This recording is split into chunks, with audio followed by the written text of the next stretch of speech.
Mon prochain invité, c'est M. Stéphane Lévesque, qui est vice-président Fraternité des travailleurs et travailleuses du préhospitalier du Québec. Ça commence à être un visage connu sur nos ondes. Et j'ai l'impression qu'avec le dossier du préhospitalier actuellement, on n'a pas fini de le voir. Mais ça nous fait toujours plaisir de vous inviter, Stéphane. Bonjour, Michel. Merci d'être là.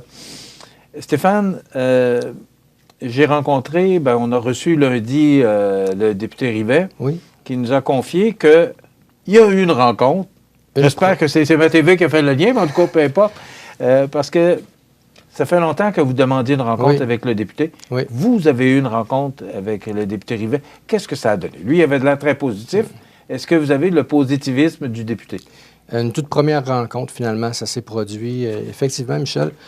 Une bonne rencontre d'une heure quand même avec ses employés aussi.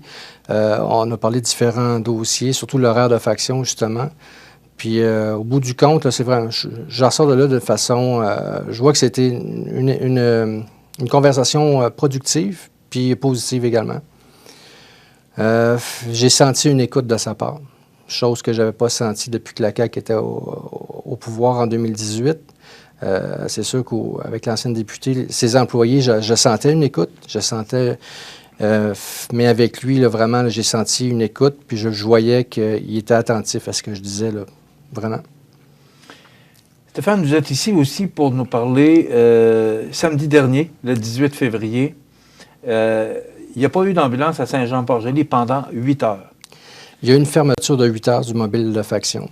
Bon, ouais. Alors, expliquez-nous qu'est-ce qui s'est passé, parce que, vous avez émis un communiqué de presse à cet effet-là.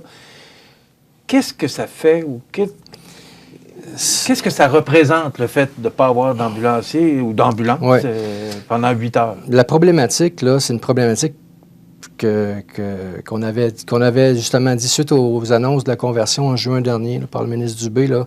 C'est une chose qu'on a dit, « Hey, Saint-Jean-Port-Joli, on n'est pas converti. Qu'est-ce qui va se passer? » Je vous le dis, là, puis je ne suis pas devin, je ne suis pas meilleur qu'un autre, mais qu'est-ce que j'avais dit s'est produit? Malheureusement, les temps partiels qu'on avait, qu'est-ce qu'ils ont fait? Sont allés, justement, il y a eu une migration de nos temps partiels dans les territoires autour de nous qui ont eu leur conversion. Ça a baissé notre liste de temps partiels que quand on a besoin pour se faire remplacer pour les débordements, justement, comme ce qui s'est produit, là, ou dans des demandes de fériés, à ce moment-là, il n'y a personne qui peut nous remplacer à ce moment-là pour qu'on puisse se reposer également. Fait que ce qui fait en sorte que puis je ne les blâme pas, les temps partiels qui sont partis, ils ont amélioré leur sort. Là. Ils sont partis d'un statut de temps partiel qui travaillent sur appel, lorsqu'on les appelle, à un poste temps plein où c'est prévisible. Tu fais ta période horaire, tu fais tes heures, tout ça, puis tu as un revenu stable. Ça améliore leur sort, c'est parfait, là. Mais la problématique, qu'est-ce qui s'est produit, c'est que présentement, à Saint-Jean-Port-Joli, là, on a perdu cette main-d'œuvre-là. Puis là, c'est rien pour améliorer votre sort, là. Ben non. C'était prévisible, puis je l'avais dit, puis il n'y a rien qui a été fait de ce côté-là, là. Malgré le fait pourquoi je défends le point que l'horaire de faction à Saint-Jean-Port-Joli ne devrait pas être depuis plusieurs années. Tu sais, je l'ai mentionné à plusieurs reprises, qu'on rentrait dans les critères, tout ça. Malgré le fait que ça apporte une conversion à l'heure, ça permet le déploiement dynamique. Pour que le déploiement dynamique soit efficace là, sur un territoire, il faut voir ça d'une façon plus large. Il ne faut pas juste y aller, Montmagny ont leur conversion, la Pocatière ont leur conversion, puis ils vont venir aider les endroits qui n'ont pas. Non, il faut voir ça de façon générale. Toute la région, vous voir ça. Puis tous les endroits, en étant convertis à l'heure, tout le monde peut aider tout le monde à ce moment-là. Là, ça devient... Là, c'est vrai... Le déploiement dynamique prend tout son sens. Et les avantages qu'en tire la population est inestimable à ce moment-là. Là. Fait que c'est pour ça que nous, on le demandait, puis qu'on le demande encore. Là. C'est inexplicable pourquoi on ne l'a pas encore. C'est une question de budget. On demande justement les budgets pour avoir la conversion. Puis c'est sûr, il faut être réaliste. On ne peut pas convertir toutes les horaires de faction au Québec tout d'un coup. On ne peut pas faire ça. Il faut y aller par priorité. Mais la problématique, c'est que les priorités n'ont pas été respectées. Saint-Jean-Port-Joli aurait dû être dans les priorités, selon les chiffres du ministère, là, puis ça n'a pas été fait. Ça, on se l'explique mal. Là. mais on ne lâchera pas le morceau. On ne lâchera pas le morceau tant qu'on n'aura pas eu notre conversion. Je suis un peu surpris de vous entendre là-dessus, Stéphane, en disant que Saint-Jean-Port-Joli est une priorité, parce que probablement que le président du syndicat dans une autre région dit que chez eux, c'est une priorité, qu'un autre président du syndicat ailleurs dit que c'est une priorité. C'est normal, vous prêchez pour votre région. Mais j'ai les chiffres à l'appui, est-ce Michel. que c'est pas une priorité partout? Oui, mais il y a des endroits où c'est, comment je peux dire ça, que ça presse plus que d'autres, là. Moi, je me basais sur des chiffres là, objectifs du ministère.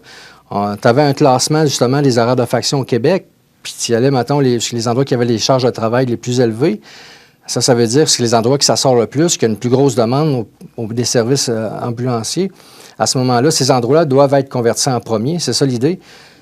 Des endroits qui font, mettons, je te dis pas, je sais pas, moi, un appel par semaine, ça presse moins de faire la conversion qu'un endroit qui font 3 appels par jour, disons. Vous comprenez? Puis à ce moment-là, Saint-Jean-Port-Joli, on était en avance sur des endroits qui ont eu leur conversion, là, puis qu'on n'a pas été converti, là. Ça, on se l'explique mal, là. Puis je ne veux pas enlever rien à personne, là. Je suis content pour les endroits qui ont eu leur conversion, mais la priorité n'a pas été respectée pour Saint-Jean-Port-Joli. Ça aurait dû être fait là, des années. La conversation que vous avez eue avec le député Rivet, oui. On s'en va où? Ça va. Est-ce que ça fait longtemps que vous vous battez pour ça? Oui. Est-ce que vous allez gagner la bataille? C'est pas une bataille. Est-ce que vous avez senti de votre discussion avec Mathieu Rivet? Michel, je ne pourrais pas gagner cette bataille-là tout seul. Okay? Je ne peux pas faire ça tout seul. C'est un travail d'équipe. Il faut que tous les partenaires dans le dossier travaillent dans le même sens. J'ai l'appui de la MRC de l'îlet au complet, là, qui ont fait les demandes, des revendications dans le même sens que moi là-dedans. Nous autres, on a fait la demande. J'ai senti une écoute du député. J'ai senti vraiment une écoute. Puis quand il me dit qu'il prend le téléphone, puis qu'il appelle, puis qu'il parle directement au ministre Dubé pour parler de nous, là, j'ai tendance à le croire. Ça, c'est bon signe. Fait que là, présentement, chose qu'on n'avait pas avant, là, on a une écoute au niveau du député.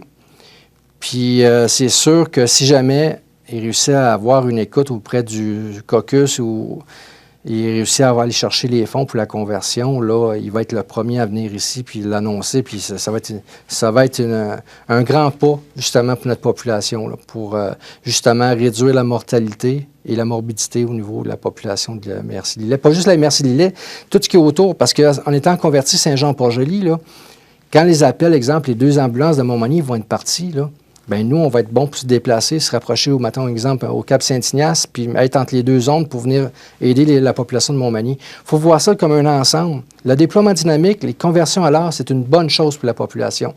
C'est une bonne chose, mais il faut que ce soit des conversions complètes, 24 heures sur 24, et il faut que ça soit sur les territoires attitrés dans la région. Parce que, Michel, le nombre d'ambulances par territoire, pourquoi il y a 2 ambulances à Montmagny?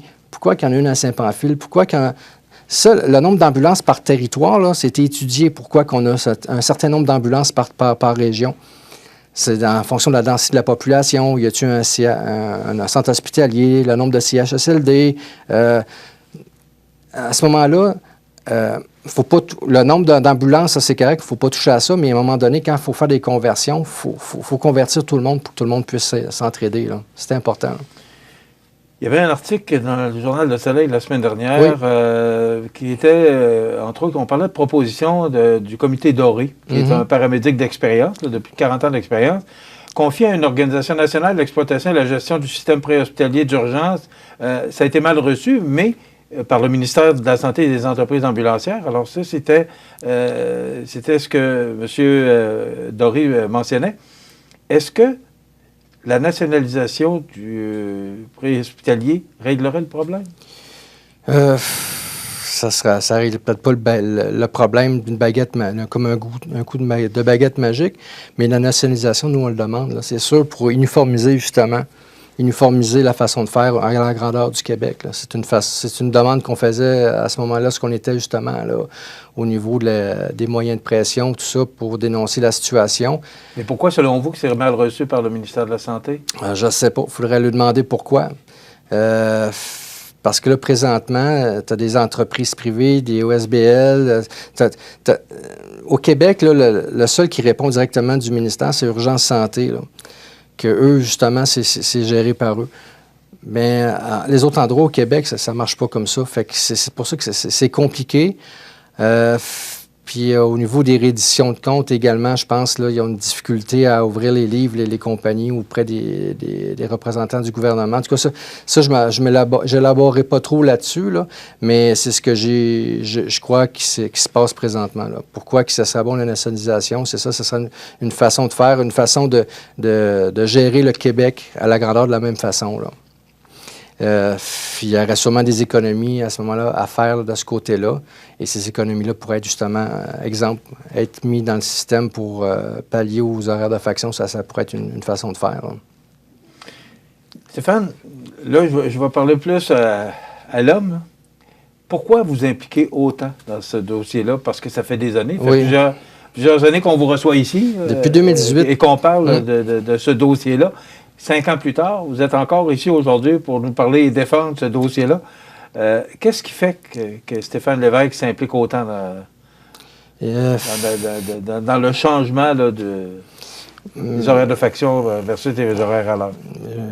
Je le fais pour ma population. Ma famille vit là aussi, mes amis. Écoute, Michel, en plus d'être paramédic, j'ai été 10 ans de temps comme pompier à Saint-Jean-Port-Joli. À la fin, quand j'ai quitté, j'étais rendu officier également. Je finissais ma semaine de travail sur l'ambulance. Je donnais ma radio à mon collègue. J'arrivais chez moi, j'ouvrais ma radio, puis là, je devenais pompier pour les 7 autres journées de récupération comme paramédic. J'ai fait ça pendant 10 ans de temps. Mon dévouement pour la population, c'est quelque chose qui me tient à cœur. Puis là, moi, ce que je vois sur le terrain, je vois les effets qu'apportent les horaires de faction sur ma population, puis j'aime pas ça. J'aime pas ça, puis j'aimerais ça que comment je peux dire, que ma population reçoive un meilleur service qu'il en ait pour son argent parce qu'on paye beaucoup d'impôts. C'est 1 milliard par semaine que ça nous coûte en santé. Je quémande rien. Là. Je veux juste que notre population ait droit à un service plus efficient qu'elle est présentement. Là.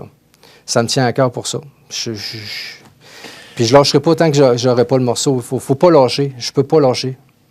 Là, vous êtes ici pour nous parler du fait qu'il n'y a pas eu d'ambulance pendant 8 heures samedi dernier. Oui. Vous avez eu une rencontre avec Mathieu Rivel, le député. Exact. Ça, c'est passé. Oui. C'est quoi l'avenir? C'est quoi le futur prochain, là? Là, présentement, il y a le nouveau politique de la MRC qui travaille fort dans le même sens que moi. Le député est au fait de la situation. Je sens vraiment une intention de sa part de vouloir travailler dans le même sens. C'est les personnes en position de décision qui vont faire en sorte que ce dossier-là qu'il y ait un résultat positif pour la population. Moi, là, ce que j'ai fait pendant toutes ces années-là, je l'ai maintenu actif, ce dossier-là. J'ai fait adopter une résolution à travers toute la MRC qui demande la conversion. J'ai fait en sorte que notre dossier, c'était un des 3 dossiers prioritaires dans la dernière course électorale. Moi, présentement, je pense qu'avoir considéré que j'ai fait le maximum que je pouvais avec les moyens que j'avais, mais c'est sûr que tant que je vais voir des situations, exemple que l'ambulance va être fermée pour cause de débordement, l'histoire de débordement, là, on n'en parlera plus parler si on serait converti à l'heure, parce que on marcherait sur un autre système. Là. Fait qu'on n'aurait plus ce problème-là à gérer. Là. Rapidement, il reste 30 secondes. Oui. Vous me dites que ça règle le problème, mais pourtant, lorsqu'on a changé les horaires de faction et les horaires à l'heure dans le sud du comté, on a vu un paquet de problèmes qui est arrivé. Et oui, là, puis c'est la conversion alors, est-ce qu'on va vivre la même situation avec Saint-Jean-Port-Joli? S'ils font la conversion 24 heures sur 24, non. Il ne faut pas qu'ils fassent des demi-mesures. Mettre une conversion 12 heures, là, puis l'autre 12 heures, fermer l'ambulance, là, c'est pas ça une vraie conversion. Une vraie conversion, c'est une conversion 24 heures sur 24. Puis c'est ce qu'on demande à Saint-Jean-Port-Joli, là. Rien de moins. Stéphane, tenez-nous au courant de ce qui va se passer, des développements, parce que, nous aussi, ça nous tient à cœur qu'il y ait un système ambulancier là, qui soit équilibré pour tout le monde. Oui. Là, parce que ça doit être inquiétant de savoir qu'il n'y a pas d'ambulance pendant 8 heures. Là. On n'aime pas ça. Faut pas, non, j'imagine. On n'aime pas ça. Merci beaucoup d'avoir été avec nous. Stéphane Lévesque, qui est vice-président de la Fraternité des travailleurs et travailleuses du Préhospitalier du Québec. Ça complète.